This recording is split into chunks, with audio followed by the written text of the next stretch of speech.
श्रीकान्तद्रुहिणोपमन्युतपनस्कन्देन्द्रनन्द्यातयः प्राचीनो गुरवोऽपि यस्य करुणालेशाद्यथा गौरवम् तं सर्वादिगुरुं मनोज्ञवपुषं मन्दस्मितालङ्कृतम् चिन्मुद्राङ्कितमुद्रपाणिनलिनं चित्ते शिवं कुर्महे।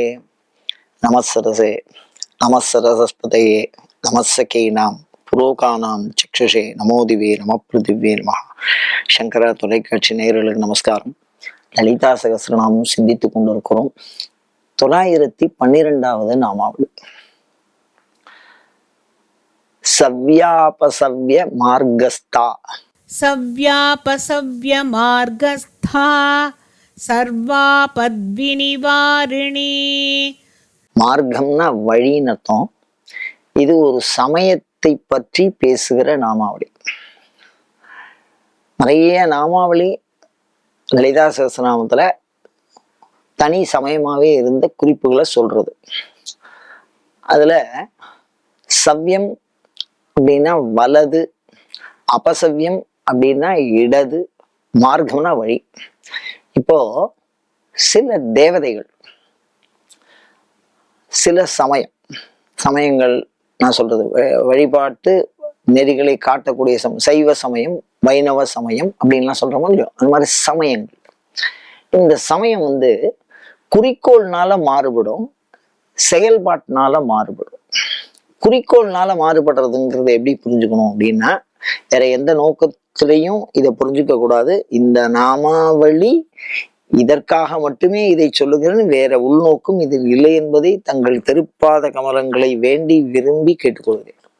என்னன்னு கேட்டா, இப்ப சைவம் அப்படிங்கிறது சிவனை தான் முதன்மை பொருளா ஒத்துக்கும், வைணவம் அப்படிங்கிறது விஷ்ணுவை தான் முதன்மை பொருளா ஒத்துக்கும், சாக்தம்ங்கிறது சக்தி தான் முதன்மை பொருள், எல்லாத்துக்கும் மேல சக்தின்னு சொல்லும், வேற ஒன்றும் அதுல அந்த மாதிரி கருத்துல சில மாறுபாடுகள் வரும். இது ஒரு விதமான சமய வேறுபாட்டிற்கு முக்கியமான ஒரு விஷயமா அமையாது. அதே மாதிரி பாத்தீங்கன்னா, நம்ம ஹிந்துல முறைகள், வழிபாட்டு முறைகள் இருக்குல்ல, அந்த முறைகளாலையும் இந்த வேறுபாடு அமையும். அந்த முறை என்ன வேறுபாடு அமையும் அப்படின்னு கேட்டீங்கன்னா, சைவமாக இருக்கக்கூடிய உணவு முறைகள், பிறரை துன்புறுத்தாமல் பிற உயிரினங்களை வதைக்காமல் செய்யக்கூடிய வழிபாட்டு முறைகள் அப்படின்னு சொல்லுவாங்க. பிற உயிர்களை வதைத்து துன்புறுத்தி சில வழிபாடுகளை செய்கிறார்கள். இது தொன்று தொட்டு பழங்காலத்திலிருந்து இருந்து வருகிறது. இது ஒரு வரலாற்று பதிவா நான் சொல்றேன். மீண்டும் மீண்டும் இந்த கருத்தை உங்களுக்கு தெரிவிச்சுக்கிறேன். இப்ப இதுல பாருங்க, துர்கை இருக்குன்னு வச்சுங்களேன். இந்த துர்கையில மைசூர் பக்கம்லாம் போய் நம்ம கேரளா பக்கம்லாம் போனோம்னா சில அம்பாள் பகவதிங்கிற பேர்ல பலியெல்லாம் கொடுக்குறாவா. ஆடு, கோழி, அந்த மாதிரி உயிருள்ள வஸ்துக்களை அறுத்து அந்த உதிர பூஜைன்னு சொல்லுவா, அதர்ம பூஜைன்னு சொல்லுவா. அந்த பூஜைக்கே அதர்ம பூஜைன்னு பேர் வச்சிருப்பா. அந்த மாதிரி ஒரு வழிபாட்டு முறைகளை செய்கிற வழக்கம் இருந்திருக்கிறது. யுத்த காலத்துல பலி கொடுக்கறது, கழுத்தை அறுத்துக்கிறது, அந்த மாதிரி எல்லாம் பாவாடம்னு பேரு, நாக்க அறுத்துக்கிறது, ஒரு குரூரமான முறையில குத்திக்கிறது, ரத்தத்தை வெளிப்படுத்தி வழிபாடு பண்றது, சாட்டையால அடிச்சுக்கிறது, அந்த மாதிரி முறை எல்லாம் இருந்திருக்கு. வால் போட்டுக்கிறதுன்னு ஒரு முறை இருக்கு துர்க்கைக்கு. நல்லா கூர்மையான வாளால எடுத்து மேல வெட்டிப்பாங்க, அப்படியே ரத்தம் ஊத்தும், அப்படியே மஞ்சளை அடிச்சு, அது ஒரு வழிபாட்டு முறை அப்படின்னு சொல்றாங்க. அந்த மாதிரி ஒரு கொஞ்சம் அஞ்சத்தக்க வழியெல்லாம் அதுல இருக்கும். அதுதான் அபசவ்ய முறைன்னு பேரு. சவ்யம்ங்கிறது என்னன்னா, அந்த மாதிரி விஷயம் போகவே மாட்டான், அந்த பக்கமே போக முடியாது. நெய், சாதம், பால், பழம், இனிய பாடல், இவைகளை வச்சுதான் அடுத்தவாளுக்கு தொந்தரவு கொடுக்கக்கூடிய விஷயத்த. ஆனா துர்கைக்கு 2 வழிபாடும் இருக்கு. அடுத்தவர்களை வதைத்து வழிபாடு செய்கிற வீராராத்யா, வீரகோஷ்டி பிரியா அப்படிங்கிறதெல்லாம் நம்ம நாமாவளி பார்த்தோம். அப்படி ரௌத்ரமான ஒரு விஷயங்களும் துர்கைக்கு பண்ணிட்டு, பரமசாந்தமா தயிர் சாதம், பால், திராட்சை, எலுமிச்சம்பழம் அந்த மாதிரி வச்சு வழிபாடு பண்ணுவா. பூசணிக்காய் அந்த மாதிரி வச்சு பண்ணுவா.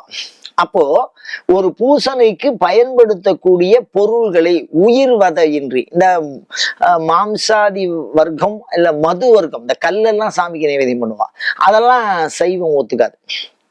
அப்படி அம்பாளுக்கு வந்து 2 வகையினாலும் அந்த பூசணை செய்யப்படுகிறது. அந்த மாதிரி வச்சு நைவேத்தியம் பண்ணுவா. அப்படி ஒரு வழிபாடு தொன்று தொட்டு பழங்காலத்துல அது இருந்திருக்கு. அதுக்கு சுவாமி அனுகிரகம் பண்ணி இருக்கு. அதனால 2 விதமான மார்க்கங்களையும் கொண்டவள் அம்பாள். நீங்க அதை பத்தி குழப்பிக்க வேண்டாம் அப்படிங்கிற மாதிரி இந்த சமய நெறி சொல்லுகிறது. சவ்ய அபசவ்ய மார்க்கஸ்தா அப்படின்னு சொன்னா 2 நெறிமுறைகளிலும் வழிபட தகுந்தவள் அம்பாள் அப்படின்னு நம்ம சொல்றோம். இதை நம்ம எப்படி தெரிவு பண்றது, இது தர்மமா அதர்மமா அப்படின்னு கேட்டா, அவளுடைய குல வழக்கம். அவ அந்த அதர்ம வழிபாடு அப்படின்னு சொன்னா சாமியை கும்பிடுற முறையும் அப்படிதான் இருக்கும். முதுகுல அப்படியே குக்கியை போட்டு தேர்ல அப்படியே தொங்க விடுறது, கொடூரமான முறையில நாக்குல அப்படி குத்திக்கிறது வேலை, அந்த மாதிரி எல்லாம் கும்பிடுறான்னா அவளுக்கும் சாமி அந்த மாதிரி ஸ்தூலமான பலன்களை தரும். நெருப்பு மேல நடக்கிறது எவ்வளவு ஒரு விஷயம் பாருங்க. அப்ப ஒரு கடுமையான தபஸ், அசுரர்கள் அந்த மாதிரி வணங்கி இருக்கிறார்கள். ராவணன் தலையை எடுத்து வந்து சாமகானம் சொன்னா, அதனால சுவாமி சந்தோஷப்பட்டார் அப்படின்லாம் வருது. அப்ப அந்த வழியை பின்பற்றிருக்கு. அம்பாளுக்கு 2 விதமான வழி இருக்கு. அவரவர்கள் குலாகதம் எப்படி பரம்பரையில எடுத்துட்டு இருக்காளோ. 2வது, ஒரு சமயத்தை தெரிவு செய்வதற்கு எது இருந்தாலும் இல்லையோ, முதல்ல அனுபவ சாத்தியப்படணும். இந்த அனுபவ சாத்தியப்படுவதாக இருந்தால் அந்த சமய நெறிகளை அதை பின்பற்றி இருக்கிறார்கள். அதனால இதை ஒரு வரலாற்று பதிவா நம்ம எடுத்துக்கலாம். அம்பாளுக்கு 2 விதமான பலனும் இருக்கு. சில கோயிலெல்லாம் உருவமே கிடையாது. அம்பாளுக்கு கொலை கருவிகளையே வச்சு வழிபாடே பண்ணுவா. ஒரு ஆடோ ஒரு வஸ்துவோ அதை குத்துவா. அப்படி குத்தின உடனே சாமி வந்து பேசும், ஆவேசித்து பேசும். அது பேசுறது நடக்கும். அதுதான் அங்க ஒரு பெரிய விஷயம். சாமியை பிரத்யட்சமா பார்க்கறதுக்கு இந்த அபசவ்ய முறையை பின்பற்றி இருக்கிறார்கள். அதாவது நம்பிக்கையை ஊட்டுவதற்கு இந்த விஷயம், அதே மாதிரி உடல் சார்ந்த நன்மையை செய்வதற்கு இந்த அபசவ்ய மார்க்கத்தை பின்பற்றி இருக்கிறார்கள். நேரடியா பார்க்கணும் அம்பாள் இருக்கா அப்படிங்கிறத, நேரடியா அனுகிரகத்தினால காமிக்கணும். இந்த படையை அழிச்சுன்னு போறேன், நான் அந்த நாட்டை ஜெயிச்சுட்டு வரணும் அப்படின்னு சொன்னா ஜெயிச்சுட்டு வரணும். அதுக்கு அந்த தேவதைக்கு அப்படி ஒரு பலியை கொடுத்து அது வந்து பேசி, அந்த உருவமே இருக்காது, வெறும் சூலத்தை வச்சிருப்பா. இந்த அபசவ்ய சாமிக்கு, சவ்ய சாமிக்கு உருவமே இருக்கும், முழு உருவமா இருக்கும். அம்பாளை வந்து கை காலோட அப்படி அந்த ஒரு அழகா ஒரு தாய்மையை பார்த்தா கண்ணில் தண்ணி வரா மாதிரி ஒரு அழகான வடிவம் வச்சிருப்பா. அதை நாம கும்பிடுவோம். அவ வந்து அந்த கொலை கருவியலால கும்பிடுவா. அந்த மாதிரி எல்லாம் இருக்கு. அப்படி இருக்குங்கிறத இதுல பதிவு பண்ணியிருக்கா. அப்படி 2 விதமான வழிபாட்டினாலும் வழிபடுவதனாலே இதை நாம சவ்யாபசவ்ய மார்க்கஸ்தான் சொல்லிட்டே இருக்கிறதுனால என்ன பிரயோஜனம்? சில சாமி எல்லாம் என்னன்னு கேட்டீங்கன்னா, பூர்வத்துல அபசவ்யமா இருந்து பின்னாடி சைவமா மாறிடும். காஞ்சியில ஆதிசங்கரர் காலத்துக்கு முன்னாடி மிகப்பெரிய கோரமான காபாலிக வழிபாடுகள்லாம் நடந்திருக்கு காமாட்சிக்கு. அது தாங்க முடியாம அம்பாளே போய் சொல்லியிருக்கா, இது மாதிரி இருக்குடா அப்படின்னு. அம்பாளுடைய அனுகிரகத்தினால அதை பரம சைவமா மாத்துறார். அப்போ வந்து குரூரமான தேவதையை சாந்தமா மாத்தி இந்த மாதிரி வழிபாட்டு முறையெல்லாம் மாத்துறது உண்டு. அதனாலதான் 2 விதமான அனுஷ்டானங்கள். அப்படி அசைவமா இருக்கிறது சைவமாவும் மாறி போறதும் உண்டு. காலப்போக்கில் அது மாதிரி நிறைய நடந்திருக்கு. இந்த நாமாவளிய நாம தொடர்ந்து சொல்லிகிட்டே இருந்தால் என்ன பலன் அப்படின்னு சொன்னா, சரீர சம்பந்தமான அனைத்து நலன்களையும், அதாவது குறிப்பா மெய் வாய் கண் மூக்கு செவி பிரத்யக்ஷ பிரமாணம்னு சொல்லுவா. அந்த பிரத்யக்ஷ பிரமாணத்துல இறை சக்தியினுடைய அருள் அனுபவத்தை நமக்கு இழுத்து கொண்டு வந்து நம்ம கிட்ட விட்டுரும். இந்த நாமாவளி அவ்வளோ வல்லமா இருக்கிறதுக்கு. சவ்யாபசவ்ய மார்க்கஸ்தாயின்மான அதை சொல்லி அவருடைய அருள் அனுபவத்தை நேரடியாக பெற பிரார்த்திப்போமாக. அயம் தர்மஹா உத்தரோத்தராபிவிருத்தி ரஸ்து.